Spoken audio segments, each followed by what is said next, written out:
52,760 पशुपालकों की दुधारू पशु थे वो लंपी रोग से मृत्यु हो गई। उनमें से 40,000 को, बाकी का भी खाता कंफर्म कर रहे हैं, खाते नंबर वगैरह, 11,000 बच जाएंगे। उसको अगले 7, 8, 10 दिन में उनको पैसा मिल जाएगा। आज मैं अभी आपके सामने 41,900 पशुपालकों को 175 करोड़ रुपए बटन दबाते ही 3-4 मिनट में उनके पास पैसा पहुंच जाएगा। मैंने कहा मुख्यमंत्री जी, ये गौवंश जिस प्रकार राजस्थान में गांव-गांव में आपकी नाकामयाबी के कारण उस समय लंपी हमारे और उत्तर प्रदेश में दोनों में साथ साथ कहर ढा रही थी।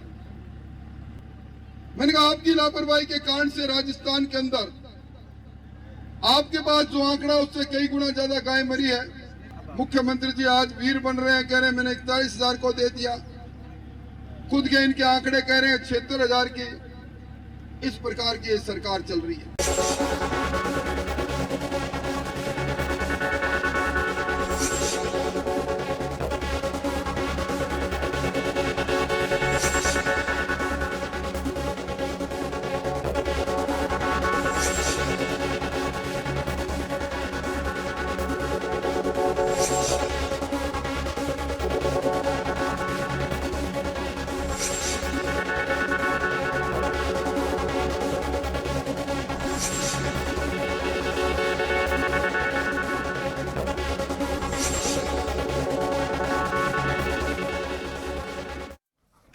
नमस्कार जंटी में स्वागत है आपका। मैं हूं योगेंद्र, आप देख रहे हैं खास खबर। खास खबर हम बात करेंगे राजस्थान के किसान सियासत की। किसान सियासत इस वजह से कह रहा हूं कि मुख्यमंत्री अशोक गहलोत ने 3 दिवसीय किसान सम्मेलन जयपुर में और उसके बाद में उदयपुर और जोधपुर में होंगे। जून में और जुलाई फर्स्ट वीक तक यह सिलसिला चलेगा। 175 करोड़ रुपए लगभग 42,000 किसानों को, ये जो पशुपालक हैं उनके डीबीटी डायरेक्ट बेनिफिट ट्रांसफर किया है। और बीजेपी का कहना है कि इसमें सरकार भेदभाव कर रही है। राजेंद्र राठौड़ सीएलपी लीडर हैं, उनका ये कहना है कि 5 लाख से ज्यादा पशु जो हैं वो डेथ हुई उनकी, लेकिन महज ऊंट के मुंह में जीरा बस केवल ये सहयोग कर पा रही है, और वो भी इतने दिन बाद में। कुछ सवाल खड़े किए हैं, लेकिन मुख्यमंत्री अशोक गहलोत का कहना है कि ये निरंतर चलने वाली एक प्रक्रिया है, और क्योंकि किसान के आंसू पहुंचना हमारा फर्ज है। तो चलिए हम चर्चा शुरू करेंगे। हमारे साथ इस मुद्दे पर चर्चा करने के लिए रामपाल जी जाट किसान नेता हैं, और सुरेश गर्ग साहब हमारे साथ भाजपा से हैं, कांग्रेस से राजकुमार शर्मा जी हैं। सभी का स्वागत है। मैं रामपाल जी आपके पास आना चाहूंगा। एजेंडा आपको मालूम है, मुख्यमंत्री अशोक गहलोत का ये कहना है कि पहली बार ऐसा हो रहा है कि किसान के हक में एक बड़ा डिसीजन लिया गया है। कभी भी आपदा आती थी तो पशु मवेशियों के लिए कलेक्टर के माध्यम से चंद हजार रुपए दे दिए जाते थे, या 100 सैकड़ों रुपए की संख्या में दिए जाते थे, उसके अलावा कुछ नहीं दिया जाता था। लेकिन अब नियम प्रक्रिया बदल करके कि आपदा जब आई किसान पर तो उसमें बड़ा बेनिफिट किसान के ट्रांसफर किया जा रहा है, ताकि बिचौलिया नहीं रहेगा और सीधा किसान को बेनिफिट मिल सके। इसके बाद में उदयपुर और जोधपुर में भी इसी तरह के सम्मेलन और बेनिफिशरीज से चर्चा की जाएगी। तो किस तरह से देखते हैं आप इस सम्मेलन को? योगेंद्र जी, ये जो 42,000 किसानों को 175 करोड़ की राशि दी है, ये पहली बार है, अच्छी शुरुआत है। और यदि किसी को ऊँट के मुंह में जीरा लगता है तो ऊँट को पूरी खुराक दे दे, उनके पास भी सरकार है केंद्र की, वहाँ तो ज़्यादा धन है। इसलिए केवल एक दूसरे की आलोचना करना और न्याय बुद्धि नहीं रखना, ये किसी भी दृष्टि से उचित नहीं।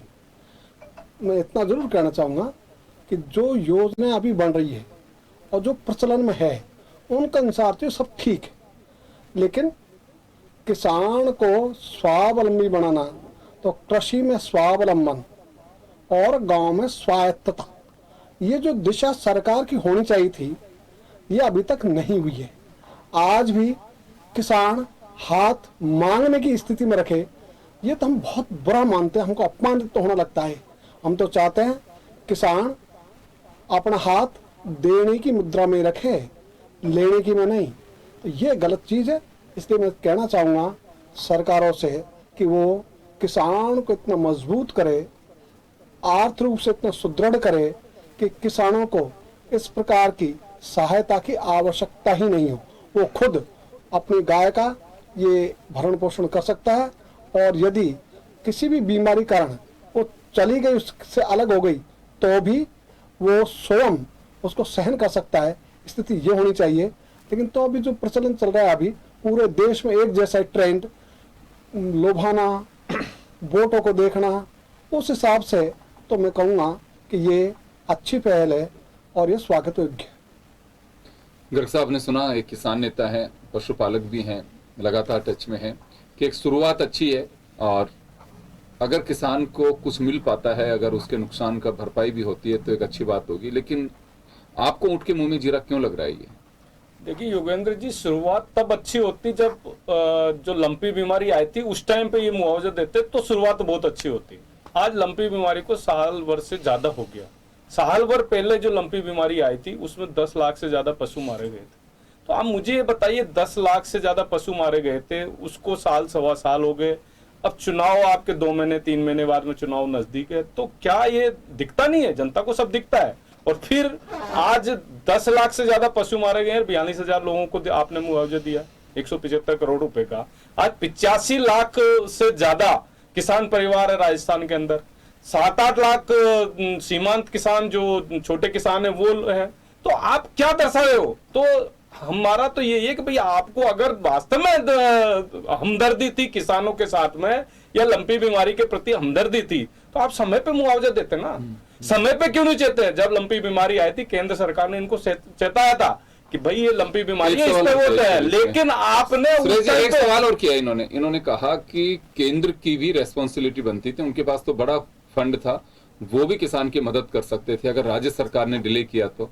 देखिए, किसान की तो केंद्र सरकार हर तरीके से मदद कर रही है। किसान की जो आय है उनको डबल करने के लिए हमने हर तरीके के, अभी 6,000 रुपए प्रति किसान हम साल भर के दे रहे हैं किसान सम्मान निधि में। हर तरह के प्रोजेक्ट्स किसानों के लिए लाए। एमएसपी पे हमने काफी सारी बढ़ोतरी की है 2014 से आज तक के। अगर एमएसपी पे कंपैरिजन करेंगे तो किसी में 2 गुना बढ़ गई है, किसी में 1.5 गुना बढ़ी है, किसी में 1.25 गुना। मतलब आप ये देखिए ना, जो केंद्र सरकार है वो समय समय पे किसानों की सहायता कर रही है। लेकिन राजस्थान में क्या हो रहा है? 2018 में इन्होंने खुद नहीं बोला था कि भाई 2018 में जब ये चुनाव के टाइम पे इनके नेता राहुल गांधी जी आए थे, उन्होंने खुद ने बोला था कि हम किसानों का संपूर्ण कर्जा माफ कर देंगे। अब आप बता दीजिए, 2018 से आज 2023 आ गए, चुनाव नजदीक आ गए, अभी तक किसानों का संपूर्ण कर्जा माफ नहीं हुआ। किसान बेचारे ठगे महसूस हो गए। 19,200 से ज्यादा किसानों की जमीन कुर्क हो गई इनके झांसे में आने की वजह से। 300 से ज्यादा किसानों ने आत्महत्या कर ली इनके झांसे में आने की वजह से। तो भाई ये तो सब दिख रहा है ना किस तरह से इन्होंने किसानों को बेवकूफ बनाया है। कोई भी पार्टी अगर अनाउंसमेंट करती है और पूरा नहीं होता तो आपकी बात से मैं सहमत हूं, वो झांसा होता है और उसका विपरीत असर भी पड़ता है। ये गौर करने वाली बात है और इसमें ध्यान देना चाहिए हर राजनीतिक पार्टी से। मैं सैल्यूट करता हूँ, एटलीस्ट आप ये बात कह रहे हैं, चाहे बेशक सामने वाले को लेकर के कह रहे हो, लेकिन सभी राजनीतिक दलों को इस झांसीबाजी से बाहर आना चाहिए। राजकुमार जी, आपके पास आना चाहूंगा मैं। एक तो डिले किया, बीजेपी को आपत्ति ये है, और दूसरा किसान का क्या सहयोग कर रहे हो आप लोगों ने? कर्ज माफी तो की नहीं है। देखिए योगेंद्र जी, भारतीय जनता पार्टी ढोंग रचने का काम करती है, अपने आप को गौभक्त कहती है। और आज गौभक्त कहने वाली इस पार्टी के बीपी शूट जब हो गया, जब अशोक गहलोत जी ने एक खटका दबाया और खटका दबाते ही 42,000 परिवारों को 175,000 करोड़ रुपया 175 करोड़ रुपया 40,000 प्रति पशुपालक के हिसाब से डीबीटी के अकाउंट में उनके ट्रांसफर हो गया। तो भारतीय जनता पार्टी का बीपी शूट गया। भारतीय जनता पार्टी ने कहा कि ये ऊंट के में जिया डाल रहे हैं। मैं भारतीय जनता पार्टी को कहना चाहता हूं कि कांग्रेस पार्टी मांग करती है कि भारत के प्रधानमंत्री जी को अपील करे कि वो किसानों की अपनी देखरेख करे और पशुपालकों के लिए कोई और अच्छी योजना भी लाए तो ज्यादा बेहतर होगा।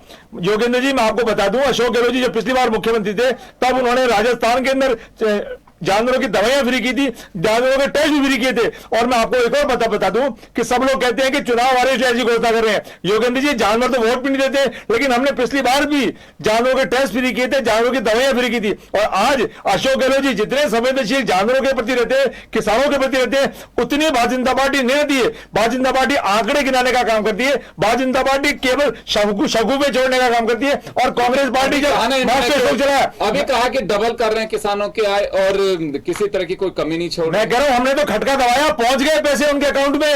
ये डबल करे ट्रिपल करे का स्वागत है, हिंदुस्तान की जनता स्वागत करती है, हिंदुस्तान की जनता स्वागत करती है। लेकिन ये फालतू बातें मत करो, राजस्थान की जनता को, हिंदुस्तान की जनता को गुमराह मत करो। हिंदुस्तान का किसान जानता है, हिंदुस्तान का किसान जानता है कि उनके साथ भारतीय जनता पार्टी ने कितना बड़ा अत्याचार किया। रामपाल जी जाट बैठे हुए, रामपाल जी जाट बेहतर तरीके से बता सकते हैं कि राजस्थान के हिंदुस्तान के किसानों के साथ भारतीय जनता पार्टी ने कितना अत्याचार किए। इतनी मोटी मोटी कीलें ठोकती गरग साहब, इतनी मोटी मोटी कीलें थी गरग साहब, इतनी मोटी मोटी कीलें ठोकर में ठोक दी गई थी। इधर वाला किसान इधर नहीं आ जाए। किसानों का कर्जा आप कब करोगे? मैंने कहा था इतनी मोटी मोटी कीलें ठोकी थी। आज आप बड़ी बड़ी बातें करो और मैं कहता हूँ हिंदुस्तान में किसान आप ले जाते हैं राजस्थान में और 2024 के अंदर संपूर्ण होगा बता दीजिए जब आपको पता चलेगा कि धरती पर जो किसान के साथ अन्याय कितना बुरा होता है। रामपाल जी के पास में जाना चाहूंगा। रामपाल जी, हर राजनीतिक दल कुछ ऐसे मुद्दे होते हैं कि जिसमें बड़ी हमदर्दी होती है, मैनिफेस्टो में होता है, मंच के स्पीच से भी बात होती है कि हाँ इस वर्ग को, वो केवल वोट के साधने के हिसाब से चर्चाएं होती हैं कि वास्तव में आंसू सही तरीके से पहुंचा जाता है, या आंसू पहुंचने की बात नहीं कहें तो धरातली हमदर्दी, यानी कि उस वर्ग के बारे में आप चर्चा कर रहे हो तो सोच भी रहे हो और वो रिफ्लेक्ट करना चाहिए उसके सुविधाओं में या उसको मिलने वाले बेनिफिट्स में। ऐसा कुछ दिखता है? क्योंकि किसान हुआ, महिला हुआ, बेरोजगार, कुछ ऐसी चीजें हैं कि जिनको जब भी कहोगे कोई भी पार्टी और कोई भी नेताजी सीधा बोल देगा, लेकिन वास्तव में किसानों की स्थिति ये मान सकते हैं कि पहले से बेहतर है, या राजनीतिक दल केवल बस हमदर्दी दिखाते हैं? क्योंकि अभी गर्ग साहब का भी दावा था कि किसानों की आमदनी डबल करने की बात की जा रही है और किसानों को पहली बार इतने बेनिफिट्स मिल रहे हैं। योगेंद्र जी, जो चुनावी घोषणा पत्र है यदि उनकी पालना हो जाए तो सबके चेहरों पे खुशी आ सकती है। और चुनावी घोषणा पत्र किसी भी दल का हो, यदि उसकी पालना नहीं हो तो उसके लिए तो चुनाव आयोग को करना चाहिए दंडात्मक प्रावधान कि उनको सजा होगी, वो आउट होंगे, अगली बार चुनाव नहीं लड़ सकेंगे, उस पार्टी का रजिस्ट्रेशन रद्द हो जाएगा। ऐसे कुछ कठोर प्रावधान हो दंडात्मक, तो इनकी पालना की संभावना बढ़ेगी। अभी तो जितने भी दल हिंदुस्तान में हैं वे जो घोषणाएं करते हैं उनकी पालना नहीं होती, दिखावा होता है। और मैं कहना चाहूँगा, जैसे कर्ज माफ़ी की बात अभी चली, तो हम तो कभी कर्ज माफ़ी के पक्ष में है ही नहीं, हम तो हमेशा ऋण मुक्ति के पक्ष में हैं। लेकिन यदि आपने कर्ज माफ़ी की घोषणा की है तो वो विचार पूर्वक करनी चाहिए थी। इन्होंने किया क्या कि जो स्वयं के परिधि में आते हैं वो सारे तो इन्होंने कर्जा माफ किया, सही बात, लेकिन जो राष्ट्रीयकृत बैंकों का है वो तो रह गया।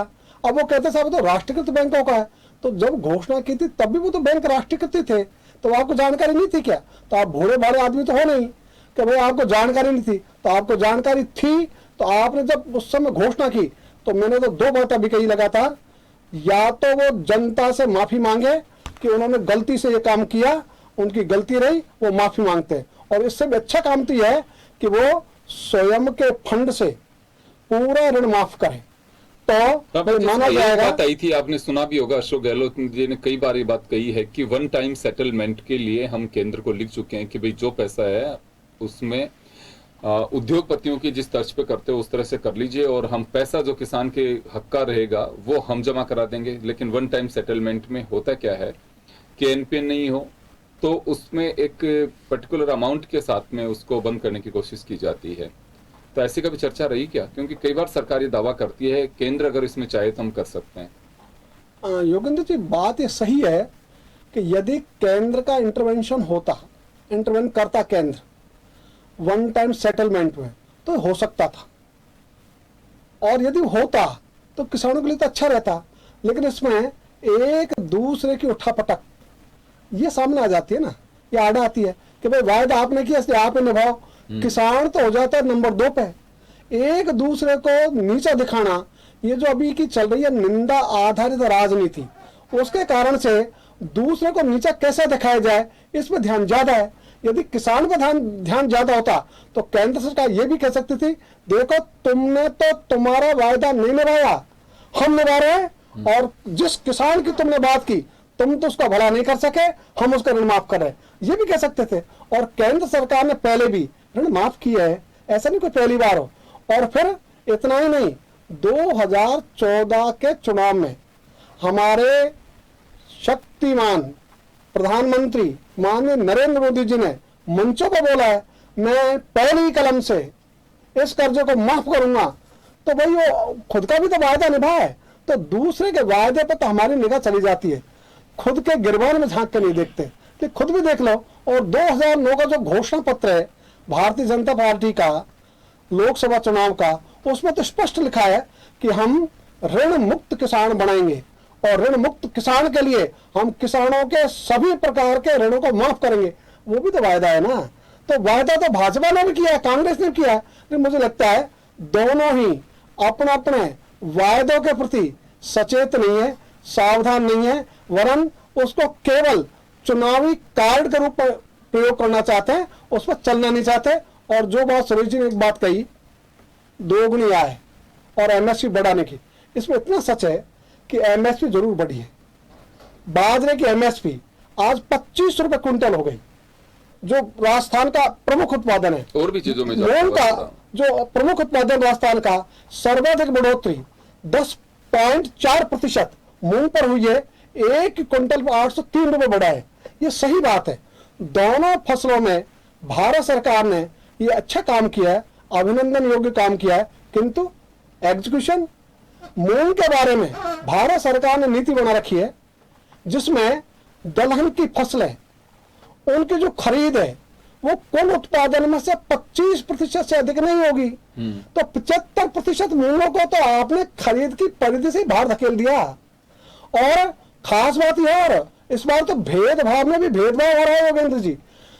अरहर, मसूर और उड़द, तीन जो है दालें, इन पे तो ये जो प्रतिबंध था 25 का पहले 40 कर दिया था 31 अगस्त 2022 को, और उसको समाप्त कर दिया। तो दाने दाने की खरीद हो सकती है 3 दलहनों की। तो उसमें भाई मूंग क्यों छोड़ दिया, चने को क्यों छोड़ दिया? और राजस्थान में तो 50% उत्पादन होता है मूंग का, तो आधे में राजस्थान आधे में देश।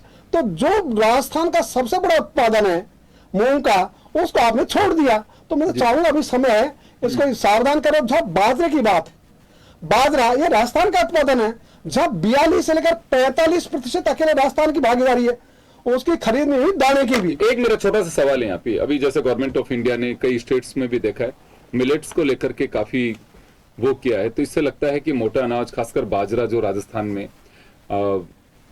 बिक नहीं पाता है, या कहूँ कि एक बस सरकारों के उसमें खरीद नहीं हो पाती है, बहुत कम खरीद हो पाती है बाजरे की। इससे कुछ माहौल बन पा रहा है मोटे अनाज के कारण, मक्का बाजरा और ये सब चीजें खरीद बढ़ रही हो, या कुछ असर पड़ रहा हो इस पे, या आने वाले दिनों में इसका असर देखा जा सकता है? योगेंद्र जी, सरकार ने पहले मोटा अनाज वर्ष घोषित किया अपने देश में, फिर भारत सरकार ने अपने प्रयासों से इसको अंतरराष्ट्रीय मोटा अनाज वर्ष घोषित कराया 2023 को जी। निश्चित रूप से उसका जो प्रचार हुआ है उससे डिमांड में उछाल आया है, इसमें कोई संदेह नहीं। लेकिन जब तक खरीद नहीं हो तब तक किसान को लाभ कैसे मिलेगा? तो किसान को लाभ के लिए यदि बाजरे की खरीद हो जाती है, और ये खरीद नहीं होती राजस्थान में दाने की भी, और ये नहीं होती भारत सरकार की मोटे अनाज नीति की खरीद नीति के कारण से, तो खरीद नीति ऐसे बना रखी है कोई भी स्टेट उसकी खरीद नहीं कर सकता। हरियाणा थोड़ी बहुत करता है जब बाजरा कम मात्रा में। मैं वापस आ रहा हूं आपके पास में, मैं एक बात जानना चाहूंगा आपके पास में सुरेश जी।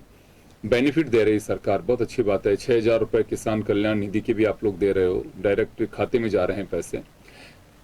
अभी आपने सुना रामपाल जी को कर्ज माफी घोषणा आपकी पार्टी के वक्त भी थी, प्रधानमंत्री जी ने कहा जैसे बता रहे हैं। उसके अलावा आप एमएसपी तो बढ़ा रहे हो, लेकिन वो खरीदेगा कौन? खरीदने का कोई सिस्टम डेवलप हो, उससे मुझे लगता है कि अभी औने पौने दाम में, क्योंकि देखिए बारदाना इतना नहीं हो पाता है, भीगने का खतरा होता है, उसको ये लगता है कि भीग गया तो मेरी रेट वैसे चली जाएगी, तो औने पौने दाम में आज भी बेचने को मजबूर है। 9 साल गवर्नमेंट को हो गए, लेकिन अभी तक कोई ऐसा मैकेनिज्म डेवलप नहीं कर पाए। ये बात ठीक है कि चलिए 10 से 25 क्विंटल कर दिया आप लोगों ने गेहूं में क्या शायद ना, ये दलहन और तिलहन, हाँ दलहन और 25 से 40 क्विंटल 25 से 40 क्विंटल कर दिया, ये थोड़ा सा इजाफा किया है। लेकिन वो पर्टिकुलर किसान को यूनिट मानते हुए, अगर मान लो किसी के पास में 10 क्विंटल है तो वो मिक्स करके किसी के ऐसे नहीं कर पाएगा, उसके साथ में बड़ी समस्या है। तो कुछ लगता है आपको कि हाँ पेचीदगी हैं, उन्हें दुरुस्त करने की जरूरत है?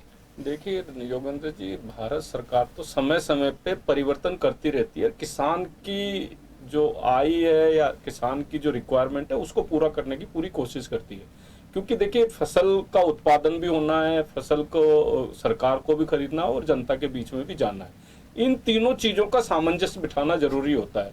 क्या अगर 100% सरकार खरीद लेगी तो फिर आम आदमी को परचेज करने के लिए कहाँ जाना पड़ेगा, वो चीजें भी देखनी पड़ती है। तो सब चीजों को सामंजस्य बिठा के केंद्र सरकार उस पर काम कर रही है। एक सेकंड, जो डायरेक्ट लेना चाह रहा है वो तो ले रहे हैं, उसके बाद में किसान को लगता है कि बचा हुआ जो है कम से कम वो तो जितना, अगर वो चॉइस पे है उसके पे, वो डायरेक्ट किसान किसी को भी देना चाहता है उसको। तो मैं Yogendra ji, demand and supply के ऊपर है, और सरकार ने जो पैरामीटर्स बनाए होंगे 25% इंक्रीज के या 40%, निश्चित रूप से किसानों को ध्यान में रखते ही बनाए होंगे।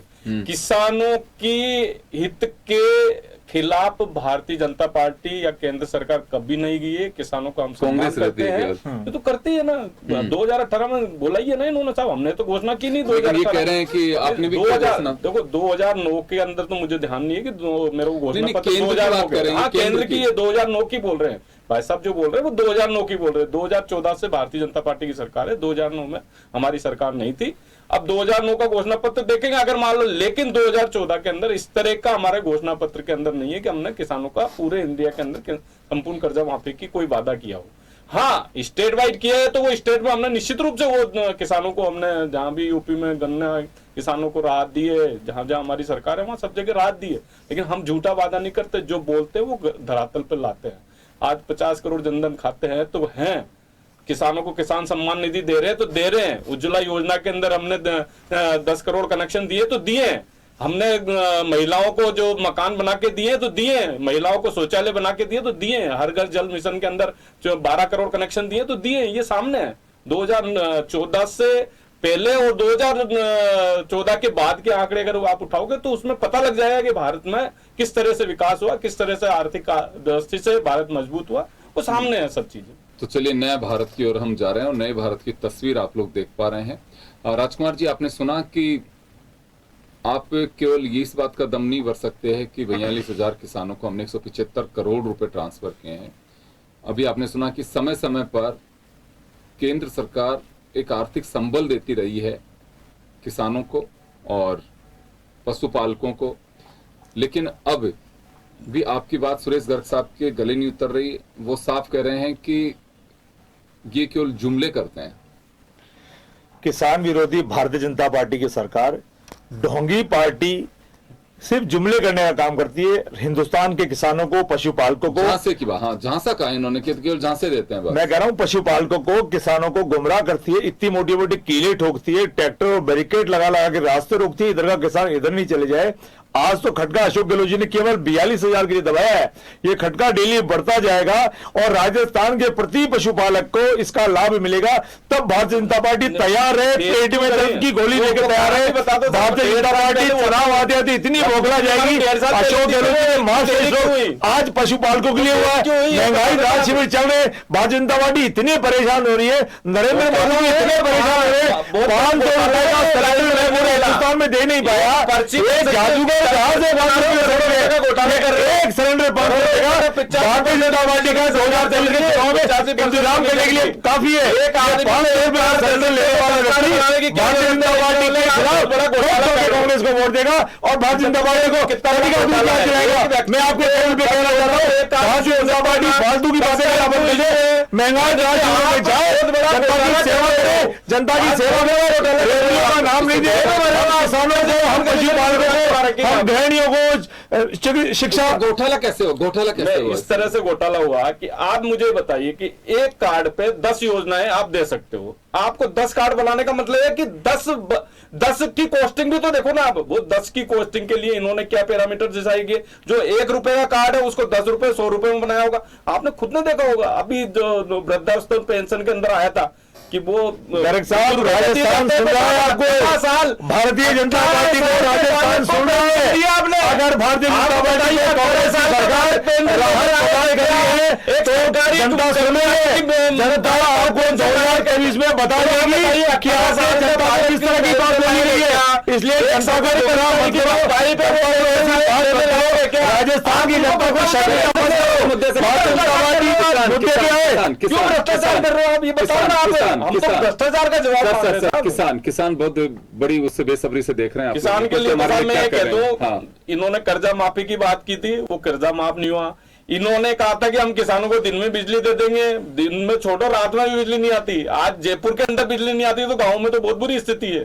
तो इन्होंने क्या किसानों को बेचारों को तरसा रखा है, जमीनें कुर्की हो रही है, आत्महत्याएं कर रहे हैं। चलो मैं वादा नहीं करते, झूठा वादा नहीं करते, कम से कम आत्महत्या नहीं होती। जवाब दिलवा देता हूँ। जवाब जी राजकुमार जी, जवाब आपको देना है। मैं कह रहा हूं कि गर्ग साहब झूठे किसानों पे जवाब दो आप। मैं किसानों पे जवाब दे रहा हूं, मैं जवाब दे रहा हूं। ये आप कब करोगे ये बताओ। ये क्या बोल रहे हैं आप? इनको झूठा कह करके संबोधित ना करें, उससे पीड़ा मुझे भी होती है, इनको भी होती है। पीड़ा इनको इसलिए होती है योगेंद्र जी, झूठ का लगातार हिंदुस्तान की सबसे बड़ी पार्टी। आप तो बताइए कि झूठ कहाँ बोल रहे हैं, वो भी आप जिक्र बता दीजिए फिर कि हाँ ये। मैं कह रहा हूँ राजस्थान में घरेलू बिजली सबको मिल रही है, किसानों को बिजली मिल रही है, राजस्थान का आम आदमी प्रसन्न है, राजस्थान के किसान प्रसन्न है। और उपचुनाव में राजस्थान के किसानों ने आपको बताया आपकी जवान पे कागज जब हुई थी, आपके उम्मीदवार 3 से 14 साल में कैसे गए थे। और थोड़े दिन रुकाइए, 2023 का चुनाव आ रहा है, राजस्थान के किसान आपको बताएगा, राजस्थान के किसान आपको बताएगा आपको कब मिले। और आप जो बात कर रहे हो कि अशोक गहलोत तो संजीवनी घोटाला भूल गए, संजीवनी घोटाला करके आप जश्न मना रहे हो। की बात करो, आज बात करो, आज केवल किसानों की बात करो। आज राजस्थान का राजस्थान का पशुपालक बहुत प्रसन्न है कि आज 42,000 पशुपालकों के खाते में 175 करोड़ रुपए पहुंचे हैं और समय जैसे ही बीता जाएगा और पशुपालकों को लाभ लगातार मिलता जाएगा। मैं माफी चाहूंगा, मैं रोकना चाहूंगा तमाम अतिथियों को। खैर चले, किसान सम्मेलन है, एक पार्टी का दावा है कि हमसे बेहतर किसी ने नहीं किया, तो दूसरी पार्टी काउंटर कर रही है कि हमसे तो बेहतर कोई कर ही नहीं सकता। यही एक सियासी खेल है। इसी वजह से मैंने कहा कि किसानों के नाम पर सियासत, और चुनावी साल है तो सियासतदारी नहीं करेंगे तो फिर कौन करेगा, ये लाजमी भी है। चले, लेकिन एक भला होना चाहिए, कमिटमेंट्स जो हैं वो पूरे होने चाहिए, फुलफिल होने चाहिए, बस वही एक सबसे बड़ी बात है। आप सभी का बहुत बहुत शुक्रिया और खास खबर में इतना ही। दीजिए इजाजत, नमस्कार।